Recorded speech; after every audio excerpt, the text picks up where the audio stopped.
அனைவருக்கும் வணக்கம். இந்த வீடியோவில் 22/2/2025 அன்று நடைபெற்ற NMMS தேர்வில் மனத்திறன் தேர்வு மென்டல் எபிலிட்டி டெஸ்ட்டில் முதல் 30 கேள்விகளுக்கான விடைகளை ஏற்கனவே பார்த்துட்டோம்.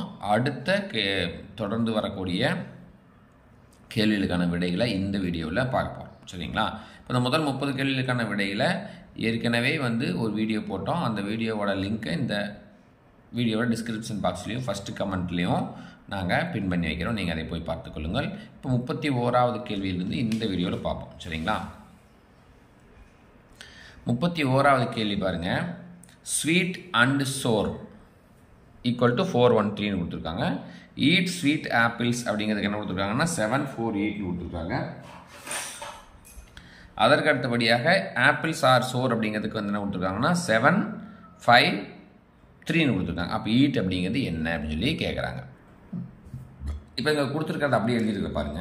இப்போ ஃபஸ்ட்டு 2 சென்டென்ஸில் பாருங்க, 2ல இருக்கிற ஒரு வேர்டு என்னன்னு பார்த்தீங்கன்னா ஸ்வீட். சரிங்களா?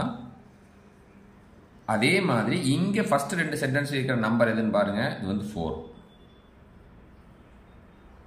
அப்போ ஸ்வீட்டுக்கு 4. அதுக்கடுத்து இதுலேயும் பாருங்க ஆப்பிள்ஸ் இருக்கு. சரிங்களா? அப்போ இது 2ல இருக்கிற நம்பர் எது 7 தான். அப்போ 4ங்கிறது ஸ்வீட்டு, 7ங்கிறது ஆப்பிள்ஸ். அப்போ ஈட்டுக்கு என்ன வரும்? இங்கே மீதி இருக்கிற 8 தான். சரிங்களா? அப்போ இந்த கேள்விக்கான விடை நீ பார்த்தீங்கன்னா தெரியும் 8. It is the answer. அடுத்து 32, 33 இந்த 2 கொஸ்டினுக்கும் இங்கே கொடுத்துருக்குறாங்க. அதை பார்த்து நம்ம எழுதணும். பின்வரும் குறிப்புகளை கொண்டு விடையிலின்னு கொடுத்துருக்காங்க. லெட்டர்ஸ் கொடுத்துருக்காங்க, கோடு கொடுத்துருக்காங்க. டைரக்ட் தான், இது எந்த ஒரு மாற்றமே தேவையில்லை. சரிங்களா? டைரக்ட் கொஸ்டின்ஸ் தான், டைரக்ட் ஆன்சர்ஸ் தான். டீங்கிற இடத்துல முக்கோணம் போடணும், எண்ணுக்கு ஹேஷ் போடணும், பி ஸ்டார் போடணும், சி டாட் வைக்கணும், ஜி ப்ளஸ், இந்த மாதிரி என்ன வருதோ அதை போடணும். சரிங்களா? அப்போ ஹைக் அப்படிங்கிறதுக்கான குறியீடு என்ன கேட்டால் ஹைக்னா ஃபர்ஸ்ட் சிவை அட்டு வருது. அட்டில் சியில் ரவுண்ட் பண்ணி போட்டுருக்காங்க. பாருங்க, இந்த ஒரே ஆன்சர் தான் இருக்கு பாருங்க ஃபர்ஸ்ட் எடுத்தோடனே. அப்போ இந்த ஆன்சர் அடுத்துக்கு போக வேண்டியதே இல்லை. சரிங்களா? ஃபர்ஸ்ட் பார்த்த உடனே முடிவு பண்ணிடலாம். அடுத்து முக்கோணம் கேள்விக்குறி அட்டு டாட் சி. இது என்ன வார்த்தை வரும்? ஃபர்ஸ்ட் எடுத்தோடனே முக்கோணத்துக்கு என்ன கொடுத்துருக்கு பாருங்க, டி. டீயும் கொடுத்துருக்காங்க. இந்த 2 ஆன்சர் தான் டி வருது. அதுக்கப்புறம் கொஷின் மார்க்குக்கு என்னன்னு பாருங்க. கொஷின் மார்க்குக்கு இ. இங்கேயும் இ இருக்கு, இங்கேயும் இருக்கு. Right, okay. மூணாவது அட்டு ஏ கொடுத்துருக்காங்க. பார்த்தீங்களா? அதுக்கு என்ன வருது பாருங்க, ஏ வருது. அப்போ இங்கே ஏ இருக்கு, இங்கே இல்லை. அப்போ இந்த ஆன்சர் பார்க்கும்போதே தெரியும். டக்கு டக்கு டக்கு டக்குன்னு இதெல்லாம் போட்டு வரணும். அப்போ தான் உங்களுக்கு டைம் கிடைக்கும். இந்த மாதிரி கேள்வி சீக்கிரம் முடிச்சிங்கன்னா தான் மற்ற கேள்விக்கான இடம் நம்மகிட்ட நேரம் கிடைக்கும். அதுக்கப்புறம் கொடுக்கப்பட்டுள்ள சொற்களை அர்த்தத்தின் அடிப்படையில் வரிசைப்படுத்துகன்னு கொடுத்துருக்காங்க. சரிங்களா? அதாவது shoulder, stomach, phase, neck, food, நம்மளுடைய உடம்புல இருக்கிற பாகங்கள் கொடுத்துருக்காங்க. மேலிருந்து கீழ் நோக்கி எழுதணும். அதுதான் இல்லைன்னா கீழிருந்து மேல் நோக்கி எழுதணும். எது கரெக்டாக தான் செக் பண்ணிக்கலாம். ஃபர்ஸ்ட் மேலேருந்து வருவோம். இதுக்கு இல்லையே உயரமான பகுதி ஃபேஸ். சரிங்களா? முகம். அப்போ சி இருக்கு பாருங்க. ரைட்டு. அதுக்கப்புறம் நெக்கு டி, கரெக்டு. ஃபேஸ்க்கு அப்புறம் நெக்கு, கழுத்து வந்துடுது. அதுக்கப்புறம் என்ன வந்துடுது? ஷோல்டர். அப்போ ஷோல்டருங்கிறது ஏ, அதுவும் கரெக்டு. அப்புறம் அடுத்து ஸ்டொமக்குங்கிறது பி. அடுத்து ஃபுட்டுங்கிறது ஏ. அப்போ தான் கரெக்ட். ஃபுட்டு இப்போ மேலிருந்து கீழ் நோக்கி எழுதுனா வரிசைப்படி எழுதுனா அதுதான் ஆன்சராக இருக்குது நமக்கு. அதுக்கப்புறம் பார்த்தீங்கன்னா ஆங்கில அகராதி முறையில் வரிசைப்படுத்துகன்னு கொடுத்துருக்காங்க. சரிங்களா? அதாவது டிக்ஷனரியில் எப்படி இருக்கும் அப்படின்னு சொல்லி பார்க்க சொல்கிறாங்க. நமக்கு தெரியும் டிக்ஷனரி ஃபர்ஸ்ட் லெட்டர்லேருந்து பார்த்துட்டு போகணும். ஃபர்ஸ்ட் ஆர் எல்லாமே இருக்குது. அப்போ விட்டலாம். செகண்ட் லெட்டர் பார்க்கணும். இங்கே ஏ, இங்கே இ, இங்கே இ, இங்கே இ, இங்கே ஏ. அப்போ இ வர்றதெல்லாம் பின்னாடி தான் வரும். இந்த 2 தான் ஃபர்ஸ்ட்டில் வரணும். அப்போ ஆர் ஏ வர்றதான். அப்போ எது ஃபர்ஸ்ட் வரும், எது செகண்ட் வரும்னு பார்த்தீங்கன்னா ஆர்ஏ விட்டுருங்க. அடுத்தடுத்து பாருங்கள், ஐ வருமா என் வருமா? ஃபர்ஸ்ட் ஏபிசி அல்ஃபபெட்டிக் ஆர்டரில் போட்டிங்கன்னா ஐஜே கேஎல்எம்என். அப்போ ஐ தான் ஃபர்ஸ்ட் வரும். அப்போ ஏ தான் ஃபர்ஸ்ட் எடுத்தோடனே வரும். இதுதான் ஃபர்ஸ்ட். அதுக்கப்புறம் இ தான் செகண்ட், ரேங்க் தான் செகண்ட். அப்போ ஏஇ எங்கே இருக்குன்னு பாருங்கள். இது 3லையுமே ஏஇ இருக்குது. அப்போ அடுத்து நம்ம பார்த்தாகணும். அடுத்து ஆர்இ இருக்குங்களா? 3லையுமே ஆர்இ இருக்குது. அதுக்கப்புறம் 3வது எழுத்து பார்க்கணும். எல்எல்எஸ். எல்லுக்கு அப்புறம் தான் எஸ் வரும். அப்போ இது கண்டிப்பாக இதுதான் லாஸ்ட். சரிங்களா? 5 கடைசியாக சி எங்கே இருக்குன்னு பாருங்கள். இங்கே சி இருக்குது பாருங்கள். இங்கேயும் சி இருக்குது. இப்போ இதுவும் வராது, இதுவும் வராது. ஏன்னு பார்த்தீங்கன்னா ஏஇ தான் ஃபஸ்ட்டு வரணும். ஏஇ வந்துருச்சு. அப்போது கடைசியில் சி வரணும். இங்கே சி வந்துருச்சு, இங்கே பி வந்துச்சு. அதனால தப்பு, இதுவும் தப்பு. ஃபஸ்ட்லேயே இஏ போட்டாங்க, அதனால தப்பு. அதுக்கடுத்து பார்த்தீங்கன்னா இது ரெண்டு இது ஃபஸ்ட்டு வரும். ஐ ஃபஸ்ட்டு வருமா, இ ஃபஸ்ட்டு 3 எழுத்து விட்டுருவோம். அடுத்து பாருங்கள் ஐ வருமா இ வருமானு பார்த்தா இ தான் ஃபஸ்ட்டு வரும். அப்போ டிக்கு அப்புறம் தான் பி வரும். சரிங்களா? ஏஇடிபி எங்கே இருக்கு பாருங்கள், இந்த இங்கே இருக்கு பாருங்கள். இதுதான், இது உங்களுக்கு தெரியும். இதெல்லாம் வந்து நம்ம என்ன ஒன்று டக்குன்னு போட்டு போனால் தான் அடுத்தடுத்து கேள்விகளுக்கான நேரம் கிடைக்கும். அடுத்து கொடுக்கப்பட்ட வரிசை அடிப்படையை புரிந்து கொண்டு பின்வரும் வினாக்களுக்கு விடையளி. இந்த வரிசையாக இருக்கிறத பார்த்துருவோம். பார்த்துட்டு அதுக்கப்புறம் கேள்விக்கு விடையளிக்கிறோம். வலது முனையிலிருந்து 11வது குறியீட்டிற்கு வலதுபுறம் 5வது இடம். அப்போ வலதுலேருந்து 11வது இடம். இது லெஃப்ட், இது ரைட். இங்கேருந்து 11 எண்ணிட்டு வாங்க முதல்ல. 1 2 3 4 5 6 7 8 9 10 11. அப்போ 7ங்கிறது தான் 11வது இடத்துல இருக்குது. ரைட். அங்கிருந்து வலதுபுறம் 5, இங்கிருந்து மறுபடியும் 5 போங்க. 1 2 3 4 5. அப்போ 2ங்கிறது தான் நம்மளுக்கு ஆன்சர். வலது முனையிலிருந்து 11வது இடம் வந்துட்டு அப்புறம் இங்கேருந்து மறுபடியும் வலது பக்கம் என்ன போகிறோம், 5வது இடத்துக்கு நகரும். சரிங்களா? ரைட்.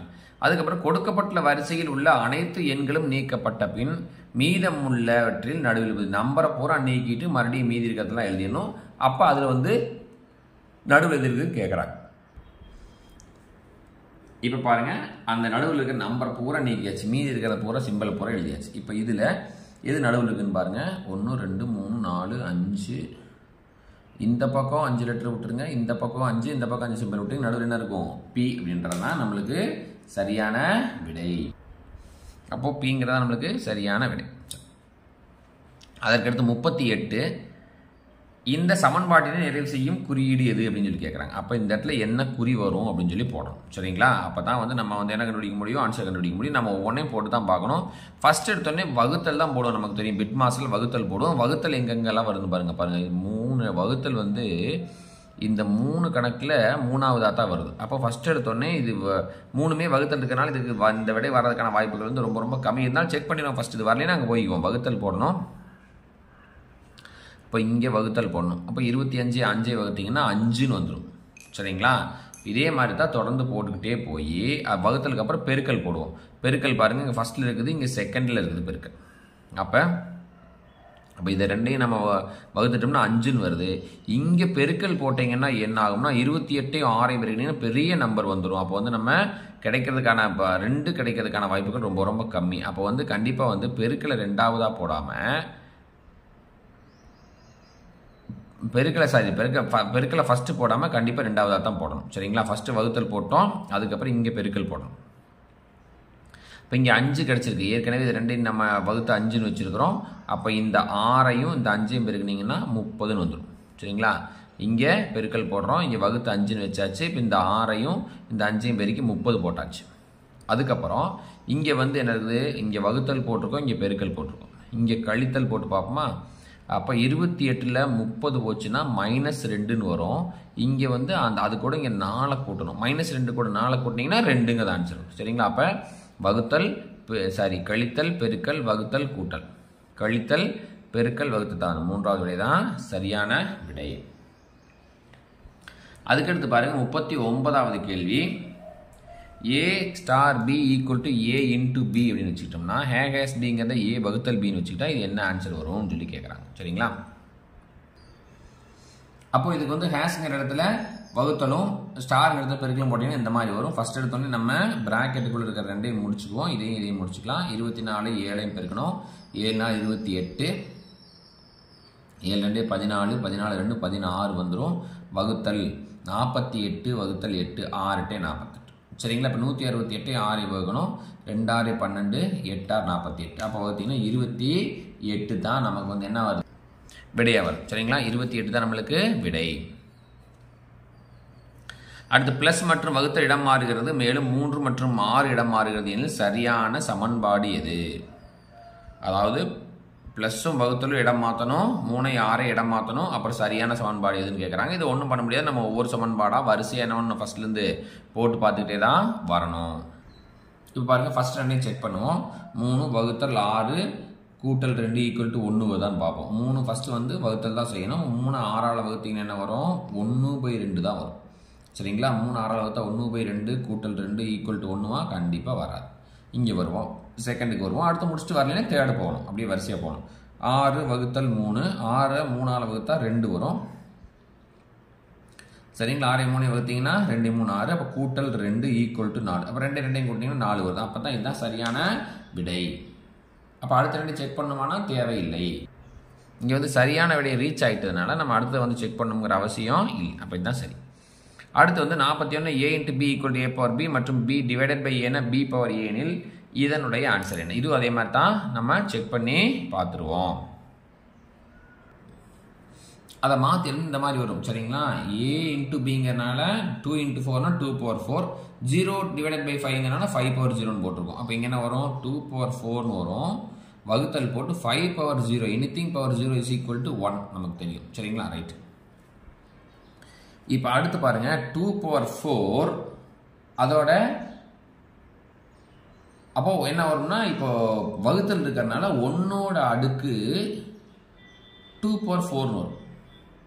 சரிங்களா? அப்போ என்ன வரும்? 1ஓட அடுக்கு 16ன்னு வரும். 2 பவர் 4 என்ன? 4 இன்ட்டு 4 2 இன்ட்டு 2 இன்ட்டு 2 இன்ட்டு 2 வருங்களா? 1 அடுக்கு 16ன்னு வரும். அப்போ என்ன வரும்? 1 தான் வந்து ஆன்சர் வரும். அப்போ 41வது கேள்வியோட விடை வந்து 1. அடுத்ததாக 42 முதல் 46 வரையிலான கேள்விகளுக்கான விடைகள். ஒரு பள்ளியில் நடைபெறும் 3 விதமான போட்டிகளில் பங்கு பெறும் மாணவர்களின் விவரங்கள் பின்வரும் படத்தில் கொடுக்கப்பட்டுள்ளன. நாடகம், ஓவியம், நடனம்னு நீங்கள் இந்த படத்தை புரிஞ்சுட்டீங்கன்னா மீதி கேள்வியில் உடனே டக் டக்குன்னு எழுதிடலாம். ஜி அப்படிங்கிறவர் நடனம் மட்டும் கற்றுக்கிறவர், சி வந்து ஓவியம் மட்டும், ஏ வந்து நாடகம் மட்டும். சரிங்களா? இந்த சர்க்கிளுக்குள்ளே இருக்கிறது எல்லாமே நடனம் கற்றுக்குவாங்க. ஆனால் டி என்ன பண்ணுறாருன்னா நடனமும் கற்றுக்குவார். இந்த சர்க்கிள் ஓவியம்ங்கிற சர்க்கிளுக்குள்ள இந்த வட்டத்துக்குள்ளே இருக்கிறதுனால அவர் ஓவியமும் கற்றுக்குவார். டி வந்து நடனமும் கற்றுக்குவார், ஓவியமும் கற்றுக்குவார். இப்போ பி பாருங்கள் நாடகம், ஓவியம். எஃப் பாருங்க நாடகம், நடனம். இ பாருங்க 3 வட்டத்துக்குள்ளேயும் இருக்குது. அதனால வந்து 3ஐயும் கற்றுப்பார். இந்த மட்டும் புரிஞ்சுட்டீங்கன்னா போதும், மீதி கேள்வியில் டக்கு டக்கு டக்குன்னு எழுதிடலாம். பாருங்க 3 விதமான போட்டிகளிலும் பங்கு பெறும் மாணவர்கள். 3லையும் போட்டியிடுறவர் யாரு? இ. சரிங்களா? அடுத்து நாடகத்தில் மட்டும் பங்கு பெற்று நடனத்திலோ ஓவியத்திலோ பங்கு பெற. நாடகத்தில் மட்டும் இருக்கணும், நடனம் ஓவியம் இருக்கக்கூடாது. நாடகம் மட்டும் இருக்கணும், இது நடனம் ஓவியமெல்லாம் இருக்கக்கூடாது. அப்போ ஏ அப்படிங்கிறவர் தான் அதுக்கு சரியான விடை. ஏதேனும் 2 போட்டிகளில் மட்டும் கலந்து கொள்ளுமான். 2ல் தான் கலந்துக்கணும், 1ல் கலக்கக்கூடாது, 3லையும் கலந்துக்கூடாது. அப்போ 2 போட்டியில் கலந்துக்கிறவங்க யார்? இவங்கெல்லாம் 1ல் தான் கலந்துக்குவாங்க. இந்த இவங்க 2 2 2. அப்போ டிபிஎஃப். சரிங்களா? பாருங்க பிடிஎஃப் இருக்கு பாருங்க, டிபிஎஃப் அல்லது பிடிஎஃப். அதற்கு அடுத்ததாக பார்த்தீங்கன்னா நடனம் மற்றும் ஓவியத்தில் பங்கு பெற்று ஆனால் நாடகத்தில் பங்கு பெறாத மாணவர்கள். நடனத்திலையும் ஓவியத்திலையும் இருக்கணும், ஆனால் நாடகத்தில் இருக்கக்கூடாது. நடனத்திலையும் ஓவியத்திலையும் இருக்கணும், ஆனால் நாடகத்தில் இருக்கக்கூடாது. யார்? டி தான் வருவார். சரிங்களா? அடுத்து 3 போட்டிகளில் பங்கேற்காத மாணவன். 3லையுமே இல்லை அப்படின்னா யார்? 3 வட்டத்துக்கு வெளியில் இருக்கிற ஹெச் அப்படிங்கிறது தான் 3 வட்டத்துக்கு வெளியில் இருப்பார். அதற்கடுத்தபடியாக 47 மோனிகா என்பவர் ஒரு ஆணை பார்த்து இவருடைய ஒரே சகோதரி என்னுடைய அம்மாவின் அம்மா. இப்போ இவங்க மோனிகான்னு வச்சுக்குவோம், இவங்க தான் மோனிகா. சரிங்களா? இங்கிலீஷில் போட்டுக்குவோம், எம் போட்டு மோனிகா. என்ன சொல்கிறாங்கன்னா ஒரு ஆணை பார்க்குறாங்க. இந்த இடத்துல இருக்கிற ஒரு ஆண் ஒருத்தரை பார்க்குறாங்க, அவரை ஏன்னு வச்சுக்குவோம். அவரை பார்க்குறாங்க. இவருடைய சகோதரி, இவங்களோட சிஸ்டர் இவர். சரிங்களா? ஏயோட சிஸ்டர் இவங்க. எனது மகனின், இவங்களோட மகன் இருக்காங்க, இது வந்து சன், மோனிகாவோட சன் அப்படின்னு வச்சுக்கோ. எனது மகனோட அம்மாவோட அம்மா இவரோட சகோதரி, இவங்களோட சகோதரி. இவங்களை பற்றி சொல்கிறாங்க. என்ன சொல்கிறாங்கன்னா என்னோட மகனோட அம்மாவோட அம்மா. மகனோட அம்மான்னா யார்? இவங்க மோனிகா தான் அம்மா, இவங்க அம்மா இவங்க. அப்போ இவங்களோட அம்மாவை தான் அப்படி சொல்கிறாங்க, என்னோட மகனோட அம்மாவோட அம்மா அப்படிங்கிறாங்க. அப்போ இவங்க இப்போ இவங்க என்ன ஆகணும்? அம்மாவோட பிரதர். சரிங்களா? பிரதர் என்ன ஆகணும்? தாய் மாமா வரணும். அப்போ தாய் மாமாங்கிறதா அதற்கு சரியான விடை. அடுத்த கேள்வி பாருங்க. ஏ மற்றும் பி 2 பேர் சகோதரர்கள். சி மற்றும் டி வந்து சகோதரிகள். சரிங்களா? ஏ பி பிரதர்ஸ். இப்போ பிரதர்ஸ் யார் யார்? ஏயும் பியும். சிஸ்டர்ஸ் யார் யார்? சியும் டியும். சரிங்களா? சியின் சகோதரி, சியோட சகோதரி யார்? டி. இவங்க சிஸ்டர்ஸ் தானே, அதனால சியோட சகோதரி டி. இவங்க வந்து என்ன ஆகணும்னா சியின் சகோதரி பியோட மகள். சியோட சகோதரி இவங்க யாருக்கு மகள்? பிக்கு மகள். இவங்க வந்து டாட்டர். இப்போ டி என்பவர் பிக்கு என்ன ஆகணும்? அப்போ டி. பிக்கு என்ன ஆகணும்? டாட்டர், மகள். அதுதான் இங்கே மகள்னு சொல்லி. அடுத்த பார்த்தீங்கன்னா லயன் அப்படின்ற சொல் வந்து OLRQ என்று குறிப்பிடப்பட்டால் ரைஸ் அப்படிங்கிறது எப்படி சொல்லலாம்னு கேட்டிருக்காங்க. லயன்கிறது எப்படி OLRQ வரும் அப்படின்னு பார்த்தீங்கன்னா ஒவ்வொரு எழுத்தும் அடுத்த 2 எழுத்துக்கு அடுத்து வர்ற எழுத்து. எல்னா MN விட்டுட்டு O, ஐனா JK விட்டுட்டு L, ஓனா PQ விட்டுட்டு R, Nனா MNக்கு அப்புறம் OP விட்டுட்டு Q வர்றாங்களா? சரி, அதே மாதிரி தான் இங்கே வரும். ஆர்னா ST விட்டுட்டு U, ஐனா JK விட்டுட்டு L, எஸ்னா TU விட்டுட்டு V, ஈனா FG விட்டு H. அப்போ ULVH அப்படிங்கிறது தான் இதனுடைய விடை. அப்போ அடுத்த 50வது கேள்வி பாருங்க. இது வந்து இதை மடிச்சோம்னா இது ஒரு கனசதுரம் தான் கிடைக்கும். நமக்கு தெரியுது கனசதுரத்தினுடைய விலை. இதை மடிச்சோம்னா என்ன வரும்? அதான் கனசதுரம் தான் கொடுத்துருக்காங்க. இப்போ FEBCங்கிறது வந்து இப்படி இது மேலே இது கீழே அந்த பக்கம் பாட்டம், இந்த 4 தான் வரணும். ஏயும் டியும் தான் இந்த பக்கமும் இந்த பக்கம் வரணும். சரிங்களா? இந்த 4 வந்து சைடில் இந்த பக்கம் வர்றதுக்கு வாய்ப்பே இல்லை. 1 2 இந்த பக்கம் 3 கீழே 4 அப்படி தான் வரணும். இந்த 2 தான் இந்த 2 பக்கம் வரணும். அப்போ F வந்து இங்கே வந்து E இங்கே வருமானா வராது. அப்படியே FE இங்கே வந்தாலும் B வந்து இங்கே வரவே வராது. 3 வந்து ஒரே லைனில் வரும். அப்போ இது வந்து தப்பு. அடுத்துக்கு வருவோம். Fம் Eவும் கரெக்டாக வந்திருக்கு பாருங்க. D வந்து இந்த பக்கம் சைடில் இருக்குது. அப்போ இந்த பக்கம் A வரணும். இந்த பக்கம் ஏதாவது வந்தால் நமக்கு தெரியாது. அப்போ இது வந்து சரியாக இருப்பதற்கான வாய்ப்பு இருக்குது. அப்போ இதை ரெண்டையும் செக் பண்ணிட்டு வந்துடுவோம். இங்கே பாருங்க BE, BE கரெக்டு. BE வந்து இங்கே தான் வரணும். அதுக்கப்புறம் Cயும் Fம் வந்து கீழே தான் வரணும். அப்போ இங்கே வந்து C சைடில் வந்துருக்கு. அப்போ இதுவும் தப்பு. கண்டிப்பாக வந்து சைடில் வந்து இந்த 2 பக்கம் AD தான் இருக்கணும். அப்போ அதே மாதிரி பாருங்கள், இங்கே A இருக்குது, இங்கே D இருக்குது. இங்கே A இருக்கலாம் கரெக்டு, ஆனால் D எங்கே தான் இருக்கணும்? இங்கே ஆப்போசிட்டில் தான் இருக்க முடியும், இருக்கவே முடியாது. அப்போ இதுவும் தப்பு. அப்போ இதுதான் சரியான விடை.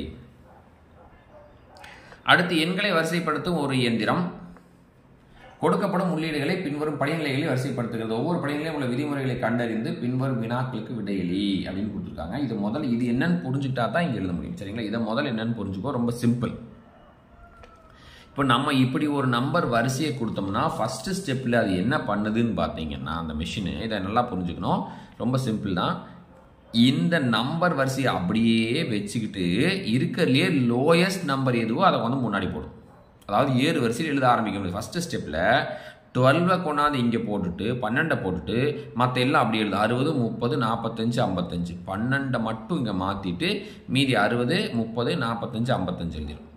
அடுத்த ஸ்டெப்பில் என்ன பண்ணும்? செகண்ட் ஸ்டெப்பில் என்ன பார்த்தீங்க? இந்த ஃபர்ஸ்ட் ஸ்டெப்பில் 12 அப்படியே வச்சுக்கும்.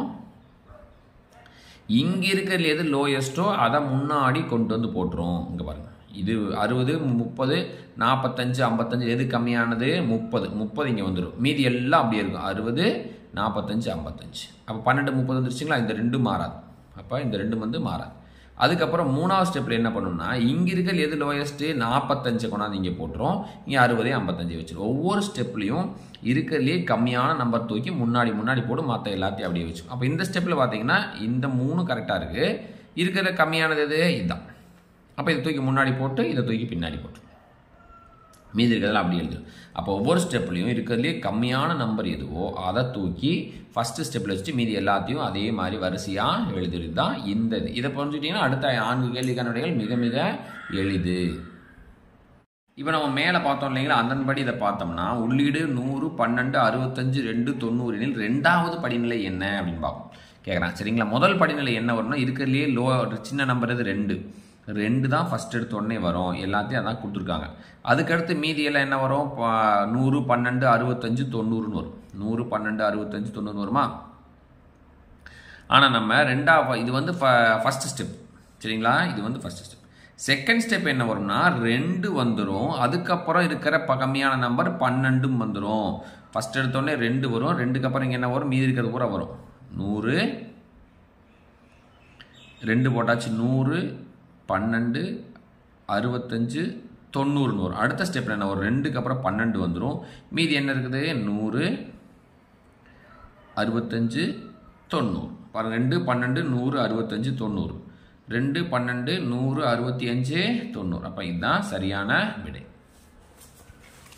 இப்போ அடுத்த கணக்கு பாருங்க, உள்ளீடு 52 கொடுத்துட்டு இப்படி ஒரு கேள்வி கொடுத்துட்டு இதனுடைய இறுதி படிநிலை எத்தனாவது படிநிலை, அதாவது ஏறு வரிசையில் எழுதி முடிச்சிருவோம், எத்தனாவது ஸ்டெப்பில் ஏறு வரிசையில் எழுதி முடிக்கும் அப்படின்னு சொல்லி கேட்குறாங்க. சரிங்களா, எத்தனாவது ஸ்டெப்பில் ஏறு வரிசையில் எழுதி முடிக்கும்னு கேட்குறாங்க. அப்போ நம்ம என்ன பண்ணணும், இதை வந்து அப்படியே வந்து வரிசையை எழுதி தான் ஒவ்வொரு ஸ்டெப்பாக போகணும். இப்போ பாருங்க, இது வந்து நம்ம எழுதுவோம் வரிசையா 20 10 50 70 90. சரிங்களா, ஃபர்ஸ்ட் ஸ்டெப் என்ன வரும், 10 முன்னாடி வந்துடும், மீதி எல்லாம் பின்னாடி வந்துடும். 20 50 70 90, 10 20 50 70. ஃபர்ஸ்ட் ஸ்டெப்லேயே ஆன்சர் வந்துருச்சு பார்த்தீங்களா. இப்போ 10 மட்டும் முன்னாடி கொண்டு வந்து மீதி எல்லாம் எழுதும் போதே வந்து ஏறு வரிசையில் வந்துருச்சு. அதனால முதல் படி அப்படிங்கிறது தான் விடை. அப்போ படிநிலை 1 அப்படிங்கிறது தான் விடை. சரிங்களா, படிநிலை 1 அப்படின்றது தான் விடை. அடுத்த கேள்வி பாருங்க, உள்ளீடு 500 400 300 200 100 எனில் 100 200 300 500 400 இந்த ஸ்டெப் வரணும்னா எத்தனாவது ஸ்டெப்ல வந்து இது மாதிரி வரும் அப்படின்னு சொல்லி கேட்குறாங்க. சரிங்களா, அப்போ நம்ம இதையும் வந்து என்ன போன தர மாதிரி எழுதி தான் பார்க்கணும். இப்போ பாருங்க, ஃபர்ஸ்ட் ஸ்டெப் என்ன வரும், இருக்கிறதுலே லோயஸ்ட் நம்பர் முன்னாடி வந்துடும், சின்ன நம்பர் முன்னாடி 500, மீதி எல்லாம் அப்படியே வரும். 500 400 300 200. செகண்ட் ஸ்டெப் என்ன வரும், 100 200, அடுத்து சின்ன நம்பர் வந்துருச்சு, அதுக்கப்புறம் மீதி 3 அப்படியே வரும். 500 400 300 நம்மளுக்கு கொடுத்தது வந்துருச்சா, இல்லை இன்னும் வரணும், மாறணும். அவங்க கேட்டுக்க கேள்வி உண்டானது இன்னும் மாறணும். அதுக்கப்புறம் பாருங்க 100 200, அடுத்து சின்ன நம்பர் இது 300 இங்கே வந்துடும், அதுக்கப்புறம் 500 400. இதுதான் அவங்க கேட்குறாங்க, 100 200 300 500 400. 100 200 300 500 400. சரிங்களா, 100 200 300 500 400 வந்து எத்தனாவது படிநிலையா இருக்குன்னு கேட்குறாங்க. நமக்கு எத்தனாவது படிநிலை வருது, 3வது படிநிலையில தான் விடை வருது. அப்போ 3வது படிநிலை அப்படிங்கிறது தான் சரியான விடை. 3வது படிநிலைங்கிறது தான் சரியான விடை. அதுக்கப்புறம் 54 உள்ளீடு 9 5 7 4 3 4வது படிநிலை என்னன்னு கேட்குறாங்க. சரிங்களா, ஃபர்ஸ்ட் ஸ்டெப் என்ன வரும், இங்கே இடம் இங்கே எழுதிடுவோமா. ஃபர்ஸ்ட் ஸ்டெப்பில் 3 வந்துடும், 9 5 7 4. செகண்ட் ஸ்டெப் என்ன வரும், 3 4 9 5 7. அடுத்து பாருங்க 3 4 5 9 7, 3வது ஸ்டெப். 4வது ஸ்டெப் பாருங்க 3 4 5 7 9. இப்போ 3 4 5 7 சரியான விடை, சரியான ஏறு வரிசை எழுதி முடிச்சிருச்சு. சரிங்களா, அப்போ 3 4 5 7 9ங்கிறது இதுதான் வந்து சரியான விடை. அடுத்து வந்து பின்வரும் உள்ளீட்டிற்கு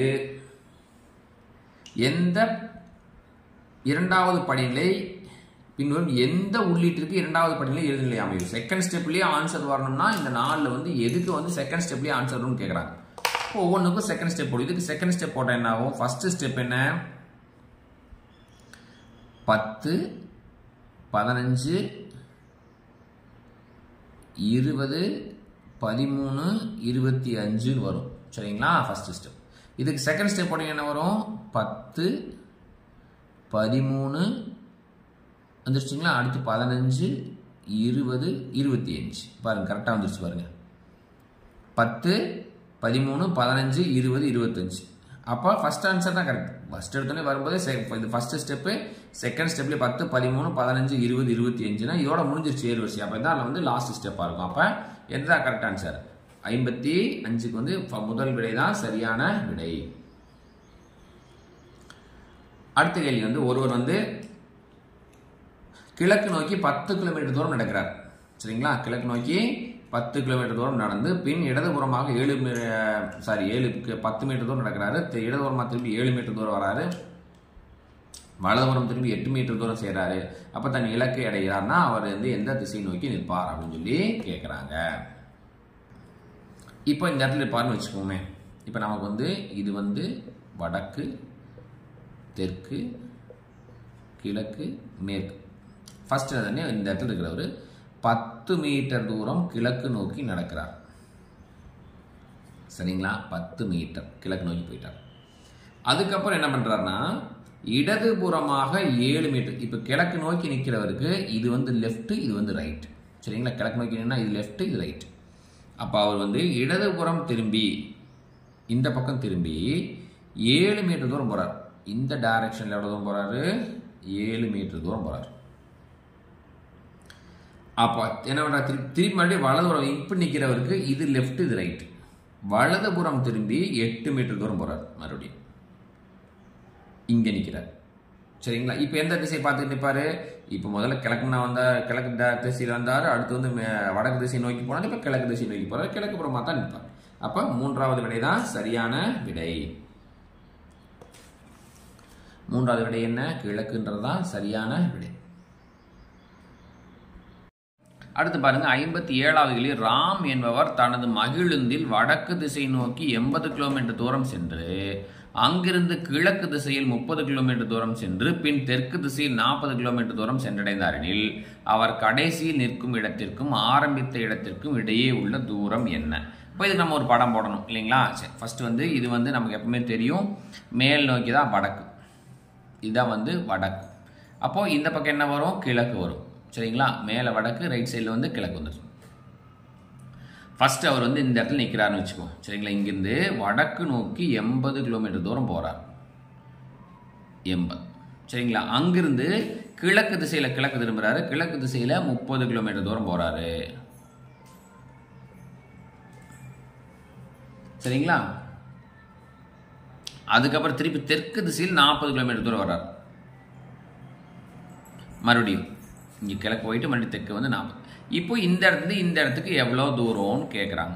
இப்போ நம்ம இது என்ன பண்ணணும்னா, முதல்ல இதை இப்படி கட் பண்ணி இதை வந்து ஒரு செங்கோண முக்கோணமாக மாற்றணும். சரிங்களா? இப்போ இது வந்து 30,000. இப்போ இது என்ன வந்துடும்? மொத்தம் வந்து 80. அதில் 40 போச்சு. இந்த 40 போக இங்கே 40ன்னு வந்துடும். இப்போ இதை ஏ, இதை பி, இதை சின்னு வச்சுக்கிட்டா இது ஒரு ரைட் ஆங்கிள் ட்ரையாங்கிள், அதாவது செங்கோண முக்கோணம். பித்தாகரஸ் தேற்றப்படி நமக்கு தெரியும் ஏசி ஸ்கொயர், அதான் கர்ணம். AC square equal to AB square plus BC ஸ்கொயர்னு போடும். சரிங்களா? இப்போ ஏசி ஸ்கொயர் வேணும்னா ஏபி ஸ்கொயர் என்ன? ஏபி வந்து 40 ஸ்கொயர் ப்ளஸ் பிசி ஸ்கொயர் என்ன? 30 ஸ்கொயர்னு வரும். சரிங்களா? 40 ஸ்கொயர்னா 40 பெருக்கல் 40 1600. 30 ஸ்கொயர்னா 30 பெருக்கல் 30 900. அப்போ ஏசி ஸ்கொயர், ஏசி வேணும்னா ரெண்டையும் கூட்டினீங்கன்னா 2500 வரும். அதுக்கு ரூட் எடுக்கணும். ஸ்கொயர் ரூட் எடுத்தோம்னா எத்தனை வரும்? 50ன்னு வரும். சரிங்களா? அப்போ இங்கே 50 அப்படிங்கிறது தான் சரியான விடை. அதுக்கடுத்து 58வது கேள்வியில் இந்த படத்தில் எத்தனை முக்கோணம் இருக்குதுன்னு கேட்குறாங்க இல்லைங்களா? சரி, இந்த படத்தை நல்லா பாருங்கள். வெளியில் பாருங்கள் 1 2 3 4 5 6. வெளியில் 6 முக்கோணம் வந்துருச்சு. உள்ளே பாருங்கள் 1 2 3 4 5 6 6 6 12 முக்கோணம் வந்துருச்சு. அப்புறம் அதுக்கப்புறமா பார்த்தீங்கன்னா இங்கே பாருங்கள், இது ஒரு முக்கோணம் 13. சரிங்களா? இந்த பாருங்க, இந்த முக்கோணம் ஒன்று 14. அடுத்தா இந்த முக்கோணம் ஒன்று 15. இந்த பாருங்க பெரிய முக்கோணம் 16. இந்த பெரிய முக்கோணம் 17. அப்போ 15க்கும் மேற்பட்ட அப்படின்றது பார்த்தீங்களா, 15க்கும் மேல் அப்படின்றதான் இதனுடைய விடை. 15க்கு மேலே உள்ள முக்கோணங்கள் இருக்குது. அடுத்து வந்து ஒரு நெட்டாண்டு, அதாவது லீப் இயர், மார்ச் 6க்கு 19 நாட்களுக்கு முன்னதாக வரும் நாள் இதுன்னு கேட்குறாங்க. சரிங்களா? மார்ச் 6லிருந்து 19 நாட்களுக்கு முன்னாடி. நம்ம மார்ச் 6லேருந்து லீப் இயர் வந்து 29 நாள் இல்லைங்களா? மார்ச் 6 நீங்கள் விரலை விட்டுக்கிட்டே வந்தீங்கன்னாவே போதும். சரிங்களா? இப்போ 3 தடவை 5 விரலை விட்டு அப்புறம் ஒரு தடவை 4 விரலை விட்டிங்கன்னா 19 வந்துடுமா? அப்போ நம்ம வரிசையாக பண்ணிகிட்டே வருமா? 6 5 4 3 2. சரிங்களா? அப்புறம் 1. அப்போ மார்ச் 1க்கு முன்னாடி பிப்ரவரி 29 28 27 26 25 24 23 22 21 19 18 17 16 நாளோட நிறுத்திக்கணும். பார்த்தீங்கன்னா ஏன்னா நாளோட நிறுத்திடணும். 5 வரக்கூடாது. 19னா 3 தடவை 5 ஒரு தடவை 4. அப்போ 16 பிப்ரவரி 14 அப்படிங்கிறது தான் 19 நாட்களுக்கு முன்னதாக வரும். இல்லைன்னு எழுதிருங்க நீங்கள் வரிசையாக. மார்ச் 6லேருந்து என்ன வேணும்? 6 5 4 3 2 1 29. அப்போ 28 27 அப்படியே எழுதிட்டே வந்தீங்கன்னா என்ன பண்ணலாம்? ஈஸியாக வந்து நீங்கள் கண்டுபிடிச்சிடலாம். அதற்கடுத்ததாக கடிகாரத்தில் 12:30 மணியாக இருக்கும் பொழுது மணி மற்றும் நிமிடங்கள் இவற்றுக்கு இடையேயான கோணம் எவ்வளவுன்னு கேட்குறாங்க. சரிங்களா? அது எப்படி கண்டுபிடிக்கிறது? நம்ம நேரடியாக 180 டிகிரின்னு சொல்லிடுவோம். ஆனால் தப்பு. 180 டிகிரின்னு வராது. 180 டிகிரி வராது. கரெக்டாக பார்த்தோம்னா 180 வராது. இப்படி வச்சுக்கோ. இது 12, இது 6 வச்சுக்கோ. சரிங்களா? இது 12, இது 6. இந்த நேர் 3, இங்கே 2, இங்கே 1, 12 வெளியில் ஓட்டுருமா? சரி, இது 4, இது 5. 12:30 போது நிமிடம் முள் வந்து 6ல் நிற்கும், அது எந்த சந்தேகமும் இல்லை. மணிமுள் எங்கே நிற்கும் அப்படின்னா கண்டிப்பாக 12ல் நிற்காது, 12க்கு 1க்கும் நடுவில் தான் நிற்கும். அப்போ இதுதான் 12:30. 12க்கு 1க்கு நடுவில் இது நிற்கணும், இங்கே வந்து 6ல் நிற்கணும். அப்போ இது வந்து 12ல் நின்னா தான் வந்து 180 டிகிரி வரும், இங்கே 12ல் நிற்கலை. சரி, நமக்கு தெரியும் ஒரு நேர்கோட்டில் தான் 180 டிகிரி இருக்குது அப்படின்னு தெரியும். இப்போ இந்த இடத்துல 30, 60 ஒவ்வொரு மணி நேரத்துக்கும் இடைப்பட்ட நிமிடம் வந்து 30 நிமிடம். 30, 60, 90, 120, 150, 180 இதுதான் வந்து மொத்தம் வந்து கோணம் 6லேருந்து 12 வரைக்கும் இருக்க நேர்கோணம். இங்கே நமக்கு 30, 60, 90, 120, இங்கே 150 வரைக்கும் வந்துருச்சு. அதற்கப்புறமா பார்த்தீங்கன்னா 150 வந்துருச்சு. இதில் வந்து 30ல் 15 நிமிடம் தான் வரும், பாதி தான். அப்போ 165, ஏன்னா இங்கே இருந்தால் தான் 30 வரும், இங்கே என்ன வரும்? 15 தான் வரும். சரிங்களா? அப்போ 165 டிகிரி அப்படிங்கிறது தான் இதனுடைய சரியான விடை. இப்போ 60 கேள்வி இந்த வீடியோவோட முடியுது. ஏற்கனவே வந்து முதல் 30 கேள்விக்கான விடைகளை வீடியோ போட்டு அந்த லிங்க் வந்து டிஸ்கிரிப்ஷன் பாக்ஸில் கொடுத்துருக்கோம், அதை போய் பார்த்து பயன்படுத்தி கொள்ளுங்கள். அது இல்லாமல் ஃபஸ்ட் கமெண்ட்லேயும் பின் பண்ணி வச்சுருக்கோம், அதையும் போய் பார்த்துங்க. மீதியில் கணக்கில் அடுத்த வீடியோவில் பார்க்கலாம். நன்றி, வணக்கம்.